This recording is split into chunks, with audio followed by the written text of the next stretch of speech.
ฮัลโหลจ้าแม่นเบอร์รับจ้างเซิงงัวบ่น้อจ้านี่แม่นครับแต่ว่าพอผมบ่อยู่เด้ครับเอาคือสิได้เซิงเนาะบัดนี้พ่อบ่อยู่บักลางฮู้บ่ว่าพ่อเซิงจังไดบ่รู้ครับคันผมรู้ผมก็บ่กล้าเว้าดอกครับโอ้ บ่แม่นบักลาย้ายถามผิดพ่อเจ้าเซิงเที่ยละจักบาท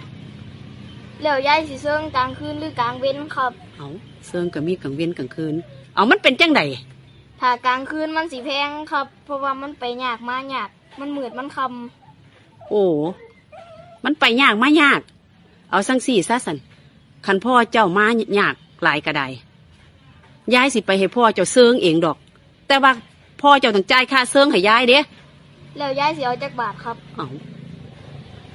บอกพ่อตัวโลดเด้อบักหำเบ้าพื้นยายน่ะมันคนใจกว้างใจใหญ่ใจสปอร์ต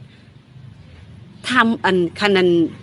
คันถือใจนะบ่ให้ฟรีทำดีให้เบิ้ลค่าตัวไม่ต้องค่าห้องเดี๋ยวยายจ่ายเองเฮ้ยจะเป็นมาเซิงอยากเซิงซาสกุละเงิด